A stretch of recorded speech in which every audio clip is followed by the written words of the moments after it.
And ladies and gentlemen, welcome aboard. Steve Malzberg with you, and joining me today is the one and only Sharyl Attkisson.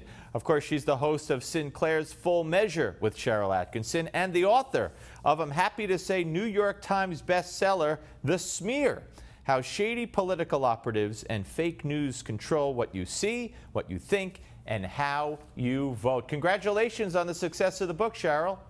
Thank you so much. Appreciate that. Yeah, no, it's a great read. It's so important because you were victimized by all this back at CBS, and you've landed more than on your feet. You're doing wonderful work over at Sinclair, and this book is very important because it speaks to, I was on Fox the other day on the Specialists, and I reiterated that I really do agree when Donald Trump says that in many cases the media is really the enemy. And to me, the biggest kind of fake news, and I know you are in reruns now with your show, but you had a great segment on this past weekend on how the internet is being manipulated by political interests.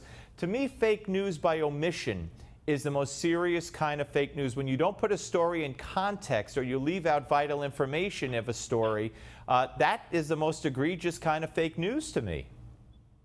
And also censoring a topic or a viewpoint entirely because you're trying to steer the public narrative in one direction so they never hear about something else.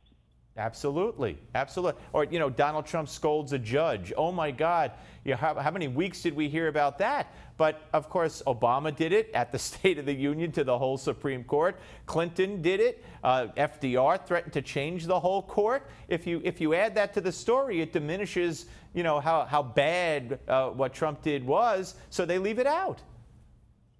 I like to say, if you watch the news and social media the past 6 months or even year, you might think the only thing going on this planet is kind of whatever Donald Trump is tweeting or whatever the latest mistake he's made, supposed mistake is. There are literally thousands of legitimate stories going on across the world and across the country on a given day that the media could be reporting on. And the fact that everywhere you turn, it's often the same 2 or 3 stories with the same pundits quoting the same people, using the same talking points, I think is a really big clue to the public that narratives are being pursued at the expense of other stories, by the way. Well, your show, Full Measure, with Sharyl Attkisson, gets to those stories that need to be reported, and I applaud you for that. But let's turn our attention to the as you just described. You would think the world is coming to an end because Donald Trump Jr. admitted, after the New York Times reported that he and some others, Paul Manafort and also Jared Kushner, after, I think it was June of last year, after the nomination was official and Donald Trump was the nominee, met with a Russian lawyer under the premise, apparently, that she had some dirt on Hillary. It soon became apparent that wasn't the case, and the meeting broke up after 20 minutes or so. She was pushing a political agenda. But this isn't an ambassador. This isn't someone working for Putin. This is, you could argue everybody works for Putin, but I don't understand. There's nothing, I'm not a lawyer. I don't see anything illegal here. And they're treating this as if, here's the smoking gun. This is it. Ha ha, we got you. I think that we're so bereft of any evidence of collusion between Donald Trump and the campaign and Russia, despite the factually incorrect claims that have been made by many in the media and many pundits for months, that really anything that starts with the word R in the next few months will be seized upon as if proof, because I think it's been an embarrassing, it's been exposed as an embarrassing propaganda campaign to date, at least based on the evidence that's made public and even by the proclamations of Democrats who have viewed the intelligence and said there's no there yet. So I think that every little, like I say, R word or Russia thing that comes about will be likely overemphasized, not saying it shouldn't be reported, but it will get undeserved attention and emphasis because they need to kind of, I'll say we in the media, make up for the false narrative that we've been perpetuating. And rather than turning a corner and dialing back on that, it's almost as if they want to prove they weren't wrong in the first place. Right, and isn't that? I mean, again, the ratings have varied. Although you read reports that in the last couple of weeks, CNN has really hit the tank in the ratings category.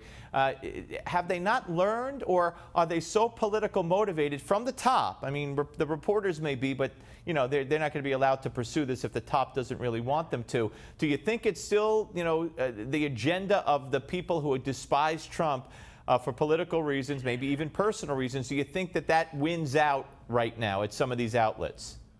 I do. And I used to say, not just in the case of Trump, but in other instances when I saw reporting on certain corporate interests or political interests being squelched, it was contrary to ratings.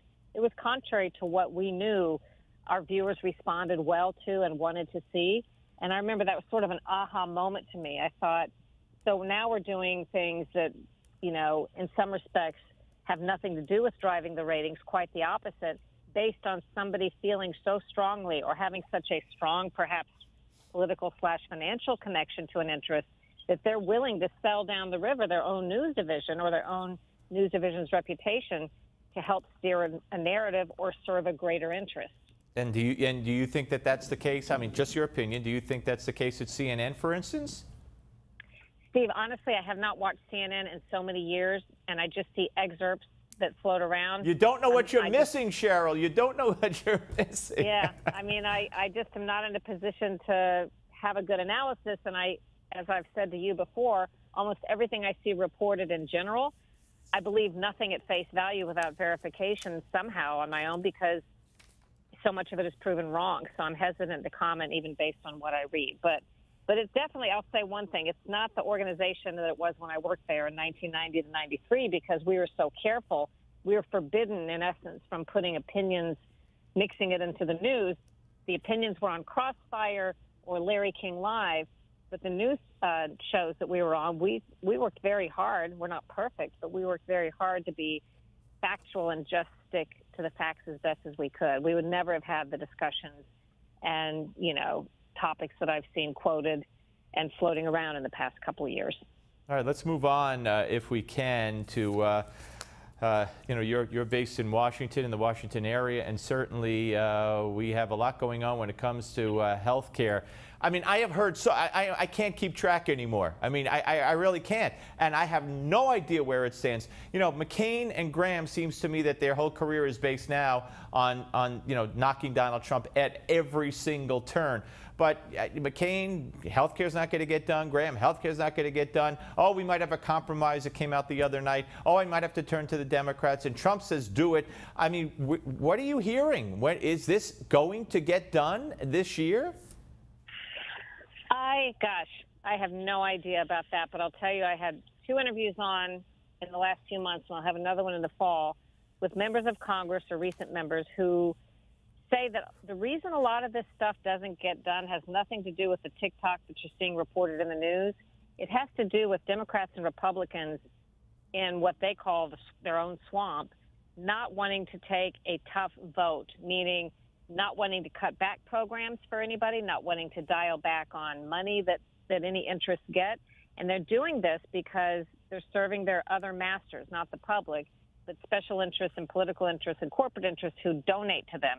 That's been very frustrating for some members, Democrats and Republicans, who do want to do certain things but see their leadership directing them in a different direction, which leads inevitably to doing nothing of significance, especially if it means cutting back or dialing back on anything. So it's all about the special interests. It's all about appeasing them.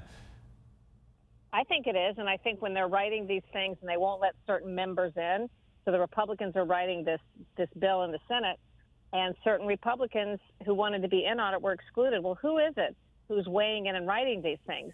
Well, if you do interviews and ask how things are done on the Hill, lobbyists for various industries literally write bills and write the provisions in them, and they're made to sound good or to sound in such a way that you'll never know why that was put in or who exactly it benefited.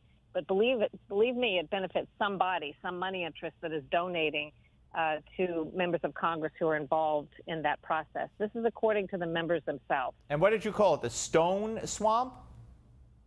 I just called it the swamp, but by their own description. These members of Congress are calling it their own swamp. Oh, own swamp. Oh, their own swamp. Yeah. I got you. They've adopted the label, and they agree in some cases that that's where they are. It is crazy. All right, listen, we look forward to the weekend, to Sunday, and seeing the Full Measure with Sharyl Attkisson. And folks, pick up the book, The Smear, New York Times bestseller, and you will not be sorry. Sharyl, until next time, thank you very much. Thank you, Steve. All right, folks, and you, until next time, please stay connected at newsmaxtv.com and at the website newsmax.com.